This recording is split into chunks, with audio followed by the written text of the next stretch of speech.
حضور سیدنا غوث العظم رضی اللہ تعالیٰ عنہ فرماتے ہیں تصوف اور صوفی کی تعریف کرتے ہوئے کہ سچا صوفی الصوفی جو صادق فی تصوف ہی، جو اپنے تصوف میں سچا صوفی ہے، وہ شخص ہے جو اپنے مولا کے ہر غیر سے، اور غیر سے مراد ہے ہر وہ چیز جو دل کو اللہ سے دور کر دے، جو اللہ کی یاد بھلا دے، جو اللہ کی یاد میں بندے کو غافل کر دے، وہ غیر ہے۔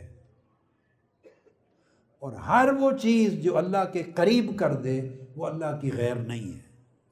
یہ ہے غیر اور غیر نہ ہونے کا فرق۔ حضور سیدنا غوث العظم شیخ عبد القادر جیلانی رضی اللہ تعالیٰ عنہ نے فرمایا سچا صوفی وہ ہے اپنے تصوف میں کہ جو اللہ کے ہر غیر سے دل کو صاف کر دے، یعنی کوئی ایسی چیز اپنے دل میں نہ رہنے دے جو اللہ کی یاد کو کمزور کر دے اور اللہ سے دور کر دے۔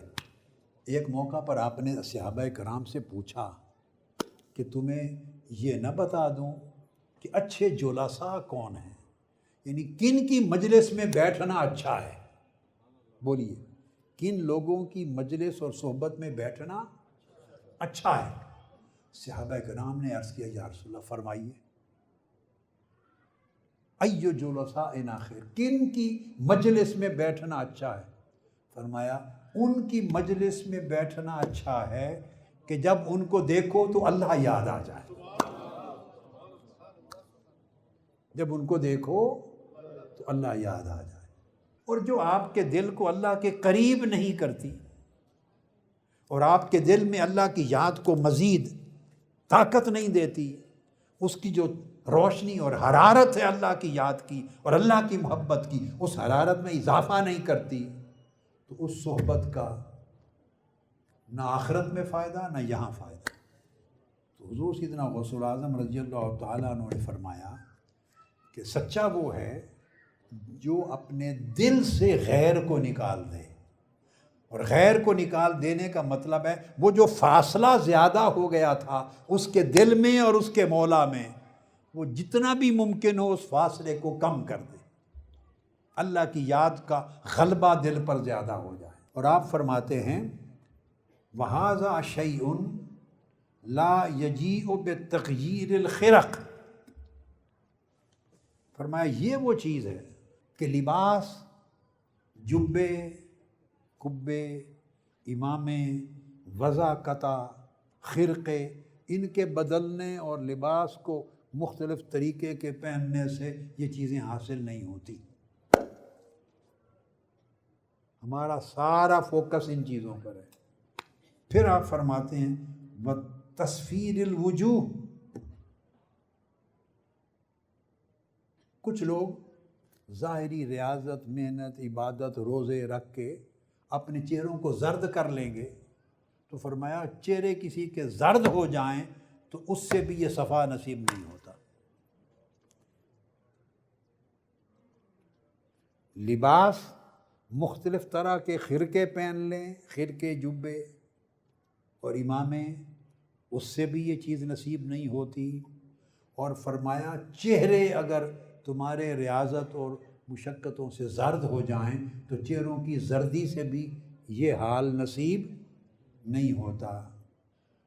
وَجَمْعِ الْأَكْتَافِ، اور کچھ لوگ اپنے اوپر ایک رکت اور خشیت کی کیفیت طاری کرتے ہیں اور کندھوں کو اس طرح آپس میں اکٹھا کرتے ہیں جیسے اللہ کا بڑا خوف اس پہ آ گیا ہے، بڑی اللہ کی خشیت ہے یہ بندہ، اس کے دل میں اللہ کی بڑی کی خشیت کے اثرات ہیں۔ فرمایا کندھے ہلانے آگے پیچھے کرنے سے بھی صفائے قلب نصیب نہیں ہوتی۔ اور فرمایا وَلَقْلَقَتِ اللِّسَانِ بِحِکایاتِ الصالحین، فرمایا بہت سے لوگ اولیاء اور صالحین کے واقعات اور ان کی حکایات کو یاد کر لیں گے اور یاد کر کے زبان چلانے کے بڑے ماہر ہوں گے۔ فرمایا اولیاء اور اللہ والوں کی حکایتیں بیان کرنے میں زبان کے چلانے سے بھی کوئی صفائے قلب نہیں ہوتی۔ اس کے بعد فرمایا وَتَحْرِيكِ الْأَصَابِعِ بِالتَّسْبِيحِ وَالتَّحْلِيلِ، اور فرمایا یہاں تک کثرت کے ساتھ ورد وظیفے کرنے اور تسبیح تعلیل میں انگلیاں چلانے سے بھی یہ صفائے قلب نصیب نہیں ہوتی۔ فرمایا اگر روح نہ ہو تو یہ سب دکھاوے کی چیزیں۔ اب فرمایا حاصل کیسے ہوتا ہے صفائے قلب؟ فرمایا انما یجیء بالصدق فی طلب الحق، یہ جو دل کی صفا ہے، صفائی دل کی، وہ ان تمام چیزوں میں، یہ رسمیں ہر مذہب میں آپ کو ملیں گی۔ تو رسوم سے صفائے قلب اور اللہ کا تعلق نصیب نہیں ہوتا۔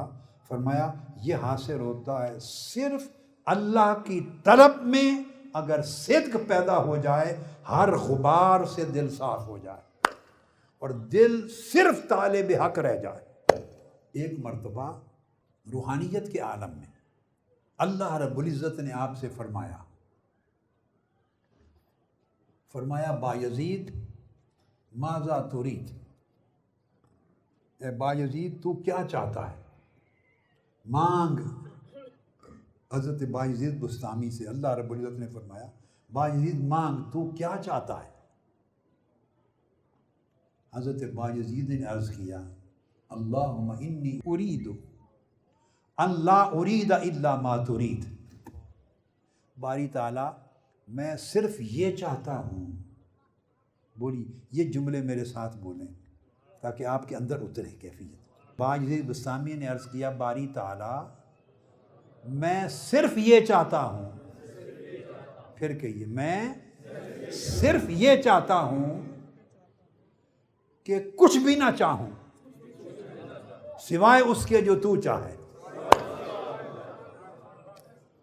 جب طلب حق میں صدق ایسا پیدا کرنے پر آپ محنت کرتے ہیں، فوکس کرتے ہیں، ایفرٹ کرتے ہیں، تو آپ ہیں صحیح صوفیہ اور اولیاء کی راہ پہ چل پڑے۔ اگر یہ نہیں لک لکا لسان زبان، چرب زبانی، اردو میں اس کو چرب زبانی کہتے ہیں، باقی ساری چیزیں چیپٹر کلوز ہیں، وہ سب دکھلاوا ہے، وہ گاہک بنانے ہیں، کیا دکان چلانی ہے، کاروبار بنانا ہے، مال کمانا ہے، دھندا ہے، سب دھندا ہے۔ اور پھر فرماتے ہیں والزہد فی الدنیا، دنیا سے بے رغبت ہونے سے صفائے قلب ملتا ہے، وَإِخْرَاجِ الْخَلْقِ مِنَ الْقَلْبِ، اور دل سے مخلوق کو نکال دینے سے صفائے قلب ہوتی ہے۔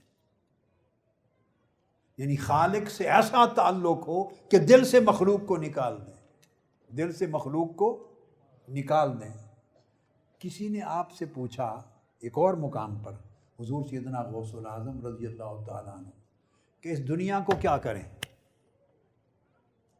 ہم اللہ کو چاہتے ہیں، اللہ سے ملیں، مگر دنیا کو کیا کریں؟